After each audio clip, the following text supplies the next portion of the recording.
Dear student, एक बार देखिए इस क्वेश्चन में क्या कह रहा है।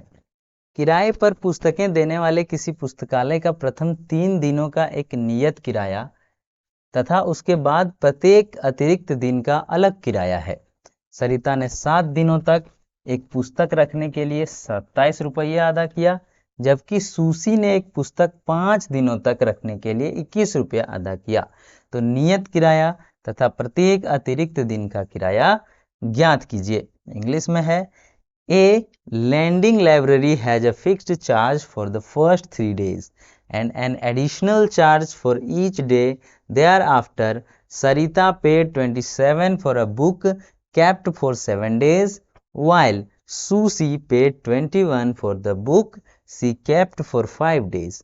Find the fixed charge and the charge for each extra day. जैसे एक लाइब्रेरी है और उस लाइब्रेरी में कहता है कि आप अगर 3 दिन तक हमारा बुक रखते हैं तो 3 दिनों के लिए चार्ज लगेगा कितना, तो कुछ एक फिक्स रेट है x रुपया, लेकिन तीसरा दिन से जैसे चौथा दिन होगा तो प्रत्येक दिन कुछ पैसा बढ़ के लगेगा। ठीक है, तो जो प्रत्येक दिन बढ़ के लगता है उसे हम लोग मानेंगे y।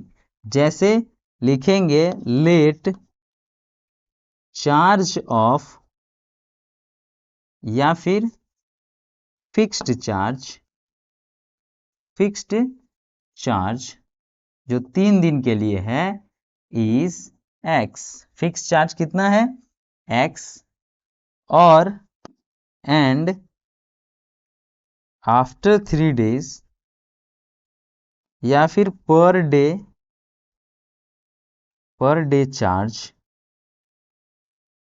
Charge after first 3 day is y। यानी कि अगर जो फिक्स चार्ज है वो x है और पहला 3 दिन के बाद जो चौथा दिन, 5वां दिन, छठा दिन, 7वां दिन, प्रत्येक दिन जो लगने वाला है वो y रुपया है। तो अगर कोई रखा है 7 दिन, ठीक है, तो प्रश्न से लिखेंगे यानी कि देन या क्वेश्चन से लिखेंगे, क्या लिखेंगे कि x 3 दिन का हो गया और प्लस 7 दिन रखा तो 4y हो जाएगा, क्योंकि 4 दिन एक्स्ट्रा रखा 3 दिन के बाद और उसने कितना पैसा दिया 27 रुपया, हो गया इक्वेशन नंबर 1। वहीं पे दूसरा आदमी जो है सुसी, सरिता ने इतना रखा, सुसी ने क्या किया, कितना दिन तक रखा था 5 दिन, तो 3 दिन का तो x रुपया लगेगा और बाकी 2 दिन का 2y लगेगा और कुल मिला के पैसा लगा 21 रुपया, और ये हो गया इक्वेशन नंबर 2। अब क्या करेंगे, यही इक्वेशन को एक दूसरे से क्या करेंगे तो घटा देंगे। तो लिखेंगे by subtracting equation 2 in equation 1।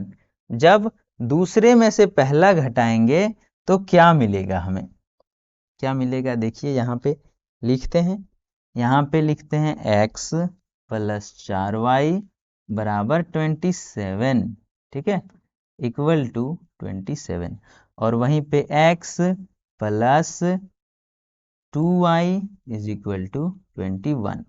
दोनों को क्या करते हैं सब्ट्रैक्ट, मतलब घटाते हैं, तो साइन हमेशा चेंज होता है तीनों जगह। तो ये x खत्म, 4y में 2y गया 2y, 27 में 21 चला गया तो 6 बचेगा, ये 3 बार में कटेगा, यानी कि y का वैल्यू आ गया है 3। कितना आ गया है 3, ठीक है।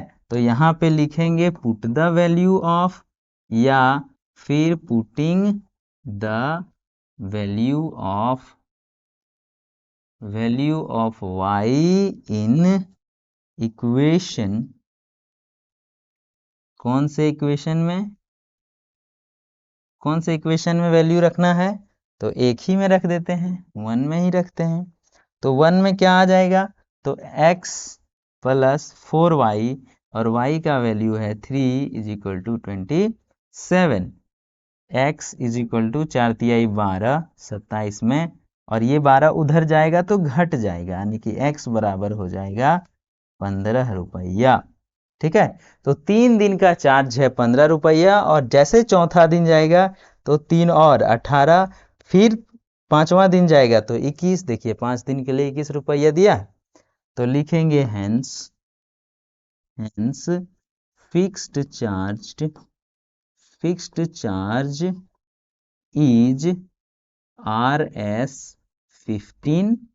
ठीक है, और y का वैल्यू आने की पर डे चार्ज।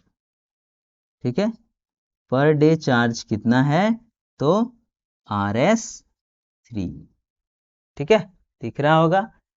हाँ ठीक है, थोड़ा सा कम दिख रहा है, पर समझ जाइए कि फिक्स चार्ज 15 और पर डे चार्ज है वो Rs3 हो जाएगा, जो कि 3 और यहाँ पे 15 x और y का वैल्यू निकल गया है। मिलेंगे नेक्स्ट वीडियो में, जो कि क्वेश्चन नंबर रहेगा आपका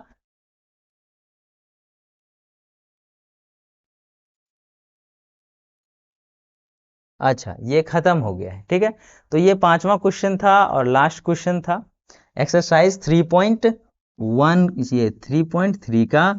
अभी हम लोग पढ़ेंगे 4.1। तो नेक्स्ट वीडियो में हमारी मुलाकात होगी एक्सरसाइज 4.1 में, जो कि है द्विघात समीकरण।